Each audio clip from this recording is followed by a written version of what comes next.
Assalamu alaikum students and welcome back to my channel Lesson 8. This video is on the numerical number 8 and 9 of the chapter number 2 the vector and the equilibrium. सबसे पहले हम question number 8 की statement को understand करेंगे और उसके diagram को समझने की कोशिश करेंगे. The statement is a 4-meter long uniform ladder with a weight of 120 Newton lads against a wall making 70-degree angle above a cement floor as shown in the figure. तो इन्होंने हमें यहाँ पे फिगर में दे दिया है कि एक लैडर है जिसकी लेंथ जो है वो 4 मीटर की है और जो वेट है उसका वो 120 न्यूटन का है. वेट जो है उसके सेंटर से लगेगा, तो इस वेट को जो है हम पॉइंट कंसीडर करेंगे सेंटर ऑफ ग्रेविटी का. That is centre of gravity. तो सेंटर ऑफ ग्रेविटी पे ये एक जो है इसका वेट 120 पे आ रहा है और जो एंगल ये बना रहा है with the wall that is 70 degree. Next is assuming the wall is frictional less. यहाँ पे हमने वॉल को जो कंसीडर करना है वो कि उसमें कोई फ्रिक्शन नहीं है. फ्रिक्शन लेस हम इसको इसलिए कंसीडर कर रहे हैं कि यहाँ पे हम जो लैडर है उसकी मूवमेंट को कंसीडर करेंगे. यहाँ पे हमने एंगल ऑफ रोटेशंस देखने हैं. ये क्वेश्चन जो सॉल्व होगा वो on the basis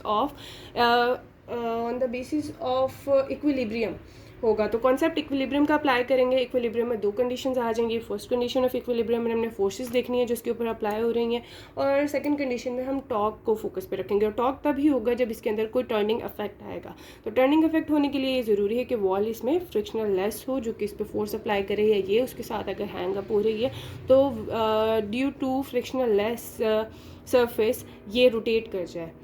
but the floor is not frictional less. तो फ्लोर के साथ ये स्टैंड रहेगी और फ्लोर जो है उसमें कोई रेजिस्टेंस नहीं होगी. And exert on the ladder bye the floor.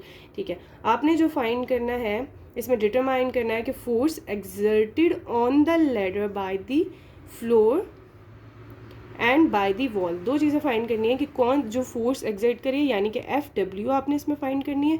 दूसरी चीज़ आपने फाइंड करनी है कि determine that the force exerted on the ladder bye the floor, वो तो हो गई. And bye the wall FW and on the floor is, यहाँ से हमारे पास जो ये फोर्स अप्लाई कर रही है दैट इज़, इसको हम नॉर्मल फोर्स कंसीडर कर लेंगे, और जो यहाँ पे एक्स एक्सिस में लग रही होगी इसको हम फ्रिक्शनल फोर्स कंसीडर कर लेंगे, यानी कि FF. तो इसमें हमारे पास चार तरह की फोर्सेस आ जाएंगी. FW force of wall, FG force of gravity, and this force of gravity इसके दो कंपोनेंट्स बनेंगे. एक एक्स कंपोनेंट बनेगा और एक वाई कंपोनेंट बनेगा. एक्स कंपोनेंट पे हम लेंगे फ्रिक्शनल फोर्स जो कि जो कि फ्लोर की वजह से थी इस लैडर के ऊपर, और जो FN है वो नॉर्मल फोर्स कंसीडर की जाएगी वाई कंपोनेंट्स. तो वॉल जो है वो फ्रिक्शनल लेस है इसलिए हम उसको इग्नोर कर देंगे, उसको कंसीडर नहीं करेंगे. And W is the centre of gravity. तो हम इसका सारा अब सोल्यूशन स्टार्ट करते हैं. इसमें हमने क्या क्या चीज़ें कंसीडर करनी है. सबसे पहले हम इसका गिवन डाटा लिखेंगे जो कि प्रॉपर मेथड है या प्रॉपर वे है किसी भी न्यूमेरिकल को सॉल्व करने के लिए. First of all right a given data.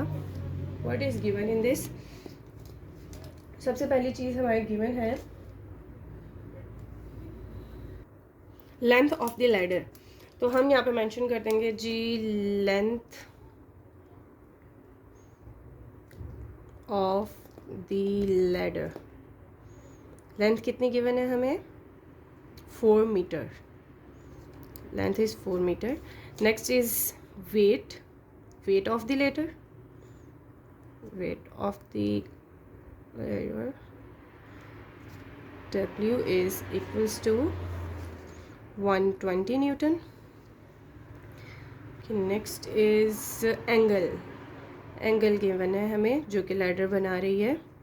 Theta is 70 degree. और हमने यहाँ पे फाइंड क्या चीज़ करनी है? To find what we have to find force exerted on the ladder, force exerted on the ladder bye the floor and force exerted on the ladder bye the wall. तो हम यहाँ पे लिख लेते हैं कि जी force exerted on the wall, force exerted on the ladder by the wall, by the wall is FW, क्योंकि जो wall अप्लाई करी है that is FW. and the second one is force exerted by the floor on the ladder। तो force जो लगा रही है force, उसको हम एफ जी कंसीडर करेंगे। एफ जी हमने फाइंड करनी है, हमने एफ डब्ल्यू फाइंड करना है इसमें, और एफ जी को फाइंड करना है। अच्छा, अब हम इसका सोल्यूशन फाइंड करेंगे। तो सोल्यूशन में मैंने जैसे कि बताया कि हमने कंडीशंस ऑफ इक्विलिब्रियम्स देखनी है, first condition of equilibrium and second condition of equilibrium. सबसे पहले हम एफ डब्ल्यू अगर फाइंड करें कि फोर्स जो कि वॉल से एक्सर्ट हो रही है, तो हम सबसे पहले इसमें कंसीडर करेंगे एंटी क्लॉकवाइज और क्लॉकवाइज डायरेक्शन। एंटी क्लॉकवाइज और क्लॉकवाइज डायरेक्शंस जो है वो हम सेकंड लॉ ऑफ इक्विलिब्रियम से आएगी। Second law of equilibrium state that कि when all the torques applying on body is equals to zero, then second condition जो है वो फुलफिल होती है। तो इसके लिए सबसे पहले मैं इसको एलिब्रेट करने के लिए आपको एक डायग्राम बना देती हूँ, जहाँ से इसको हम अपनी पॉइंट्स को नोट कर लेंगे। फॉर एग्जांपल ये ए पॉइंट है, जहाँ से लैडर जो है वो वॉल के साथ हैंग हुई हुई है, और ये जो फोर्स अप्लाई कर रही है ये एफ डब्ल्यू है। जो लैडर का सेंटर है ये आ रहा है, लेंथ जो है इसकी वो 4 मीटर है, और जो सेंटर है इसका वो डब्ल्यू है। डब्ल्यू की जो वैल्यू है वो 120 न्यूटन के बराबर है, जिसको हम सेंटर ऑफ ग्रेविटी भी कह रहे हैं।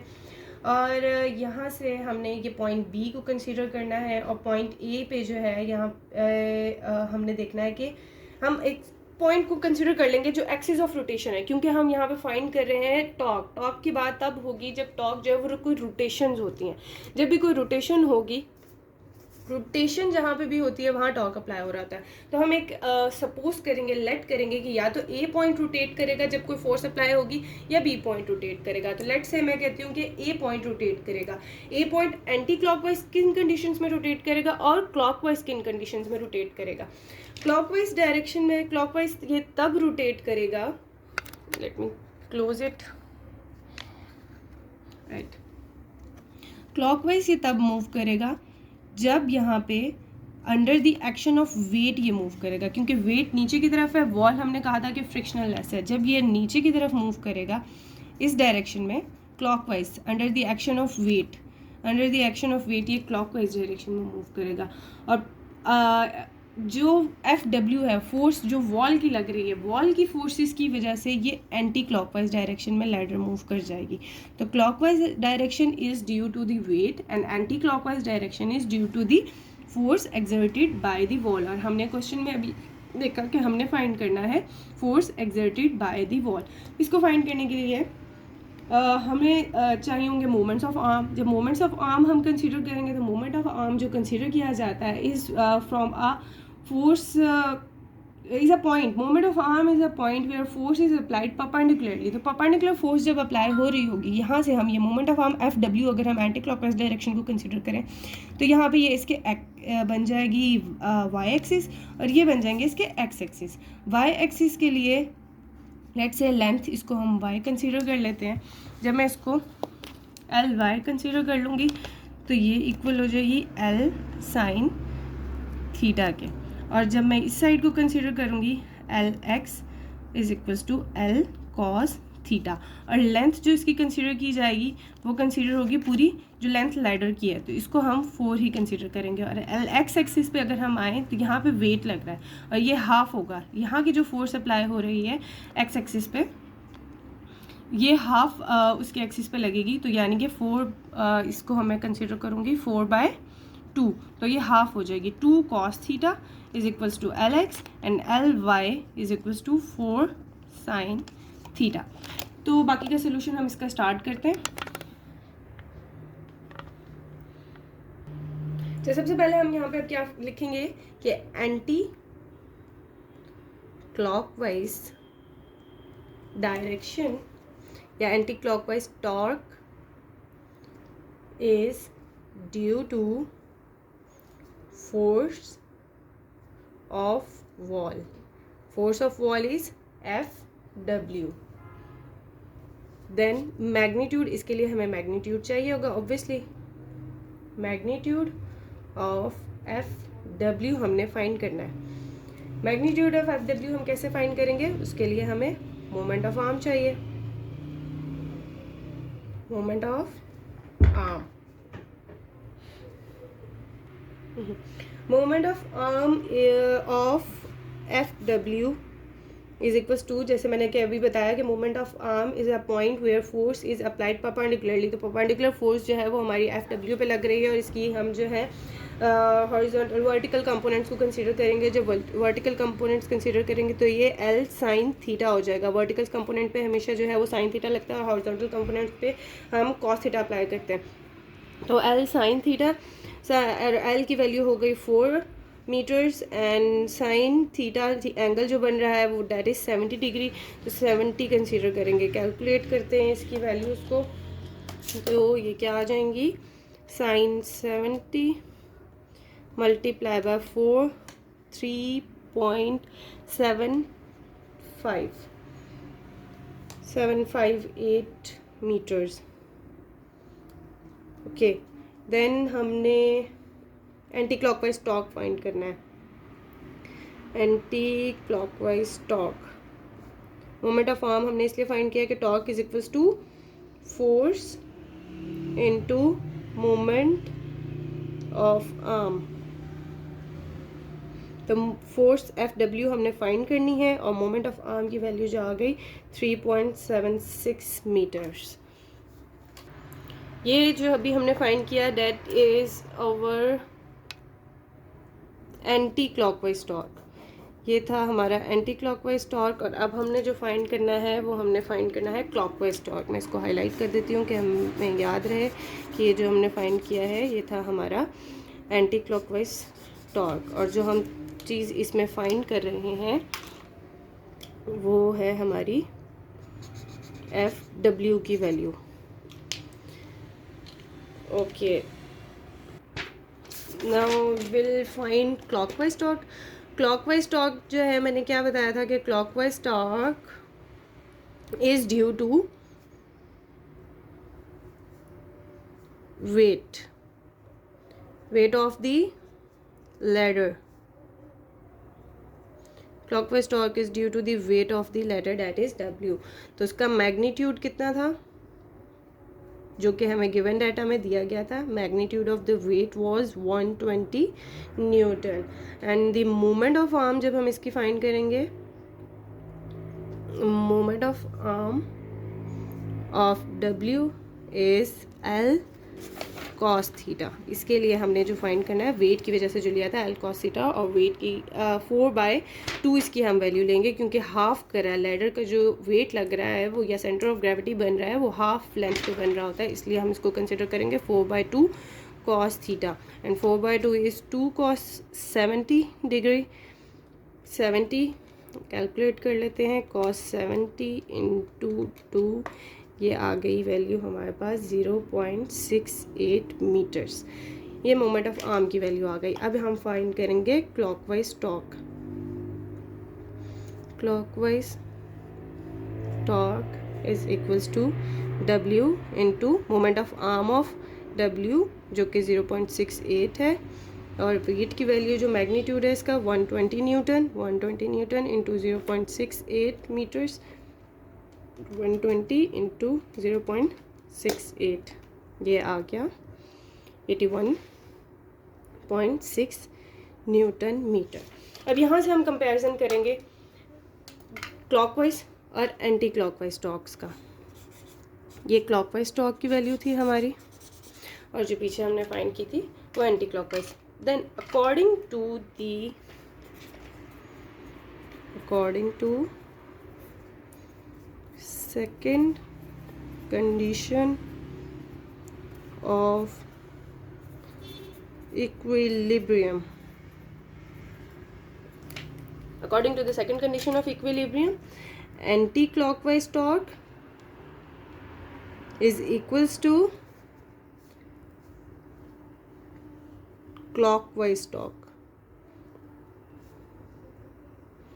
Anti-clockwise torque is equals to clockwise torque, तो इनको जहाँ पे जब हम कंपेयर करेंगे, यानी कि एफ डब्ल्यू जो हमारी एंटी क्लॉकवाइज की वैल्यू थी, एफ डब्ल्यू इंटू 3.76, ये हमने यहाँ पे पुट करनी है कि F W into 3.76 metres is equals to, जो हमारा अभी आंसर आया 816 न्यूटन मीटर।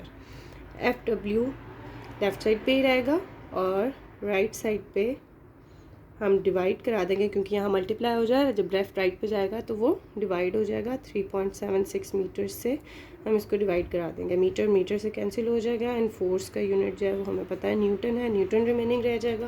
बाकी वैल्यू हम कैलकुलेट कर लेते हैं, 81.6 डिवाइडेड बाय 3.76 और ये आ गई 21.7।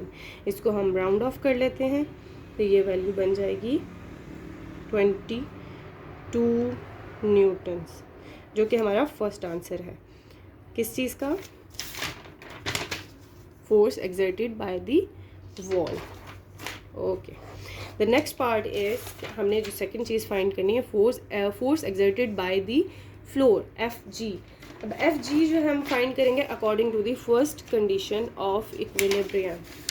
उसके लिए हमें जो यहाँ पे कंडीशंस अप्लाई करनी है, इसमें हम डाउनवर्ड फोर्सेस, क्योंकि फर्स्ट कंडीशन क्या है कि all forces acting on a body becomes zero, summation of all the forces acting on a body becomes zero.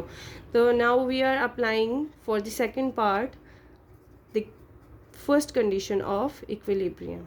Now applying first condition of equilibrium, right. इसमें हमने देखनी है कि कौन कौन सी फोर्सेस जो है वो लेटर के ऊपर अप्लाई हो रही हैं। हम देखें तो इसमें कुछ अपवर्ड फोर्सेस हैं और कुछ डाउनवर्ड फोर्सेस हैं। एक अपवर्ड फोर्सेस जो हैं इसमें नॉर्मल फोर्स लग रही है, और जो डाउनवर्ड फोर्स है दैट इज़ वेट या ग्रेविटेशनल फोर्स जो है। देन हम देखें लेफ़्ट साइड पे जो फोर्स लग रही है वो एफ डब्ल्यू है, और जो राइट साइड पे फोर्स लग रही है वो फ्रिक्शनल फोर्स है। तो इन सारी फोर्सेस को हमने कंपेयर करना है, लेफ्ट साइड की फोर्स को राइट साइड की फोर्स से कंपेयर करेंगे, और जो अपवर्ड फोर्स है उसको हम डाउनवर्ड फोर्स से कंपेयर करेंगे, और वहाँ से हम अपना आंसर कैलकुलेट करेंगे। तो सबसे पहले हम कंपेयर कर लेते हैं upward forces and downward forces. Upward force is equals to downward force. Upward और डाउनवर्ड फोर्सेस को देखते हुए, अपवर्ड फोर्स जो लग रही है दैट इज़ एफ एन, और जो डाउनवर्ड फोर्स लग रही है that is weight F N. हमने ये कहा कि F N W minus W is equals to zero, क्योंकि force acting on a body becomes zero, और डब्ल्यू की वैल्यू जो है वो 120 है, 120 newton is equals to zero, and F N is becomes 120 newton जब लेफ्ट साइड से right side पे आएंगे। तो ये वैल्यू आ गई हमारे पास एफ एन की, ठीक है। देन हमें फाइंड करनी है, कंपेयर करते हैं अब हम यहाँ पे लेफ्ट साइड फोर्स को राइट साइड फोर्स से। Left side force is equals to right side force. Right side force is frictional force and left side force is FW, force exerted by the wall। तो force हम इसमें left side force consider कर लेते हैं FW, और right side force consider कर लेते हैं FF, ठीक है। तो हम यहाँ पे कहेंगे कि FW minus FF is equals to zero, और अगर हम देखें तो हमारे पास वैल्यू मौजूद है FW की, डेट इज़ 22 न्यूटन, और FF की जो वैल्यू है वो हमारे पास हमने फाइंड करनी है, इज़ इक्वल्स टू ज़ीरो। और मैं 22 न्यूटन यहीं रहने देती हूँ, राइट साइड पे मूव करा दूँ FF को, तो हमारे पास जो FF की वैल्यू आ जाएगी 22 न्यूटन होगी। Now we will apply Pythagoras theorem. क्यों हम पाइथागोरस थ्योरम लगाएंगे, क्योंकि applying just a minute Pythagoras theorem to find FG, to find F G को फाइंड कैसे किया जाएगा पाइथागोरस थ्योरम के लिए, क्योंकि यहाँ पे एक ये बना रहा है ट्रायंगल। इस ट्रायंगल को मैं यहाँ पे ड्रॉ कर लेती हूँ। अगेन इसको मैं, क्योंकि वहाँ पे डायग्राम जो है वो काफ़ी मिक्सअप हो रही है, यहाँ पे मैं ड्रॉ कर लेती हूँ। ये वाली जो फोर्स है हाइपोटेनस इज़ एफ जी, और जो बेस है इसकी डेट इज़ एफ एफ, और जो इसकी हाइट है ऑब्वियसली ये वाली जो हाइट होगी इसकी ये एफ एन के बराबर होगी, तो नॉर्मल फोर्स के एफ एन के बराबर ले लेंगे हम इसको। तो एफ एन एफ जी और एफ एफ अब हमने फाइंड करनी है एफ जी की वैल्यू, तो इसलिए hypotenuse is equals to base का स्क्वायर, हाइपोटेनस का square is equals to base का स्क्वायर इन प्लस परपेंडिकुलर का square according to the Pythagoras theorem, that is hypotenuse का स्क्वायर बेस का स्क्वायर प्लस परपेंडिकुलर का स्क्वायर। तो यहाँ पे हम वैल्यूज इनकी पुट कर देंगे कि एफ जी का square is equals to F F F का स्क्वायर एंड एफ एन का स्क्वायर। यहाँ पे इनकी वैल्यूज पुट कर देंगे, या एफ जी पहले हम स्क्वायर रूट ले लेते हैं, taking square root on both sides, square square से कैंसिल हो जाएगा, एफ एफ का स्क्वायर एफ एन का स्क्वायर, एंड वैल्यूज पुट कर देते हैं। इसकी वैल्यू है 22 जो भी हमने फाइंड की थी, एफ एफ 22 का स्क्वायर और एफ एन इज़ 120 का स्क्वायर, अंडर रूट 22 का स्क्वायर ले लेते हैं, 22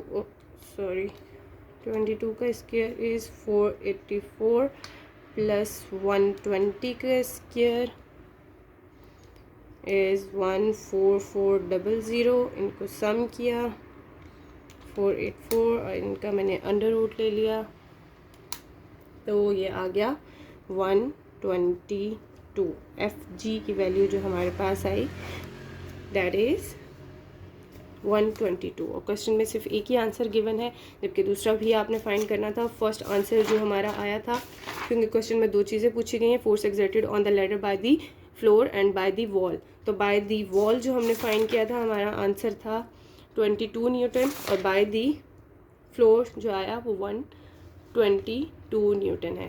Thank you for watching my video, and don't forget to subscribe my channel, share it with your friends, and stay tuned for further videos.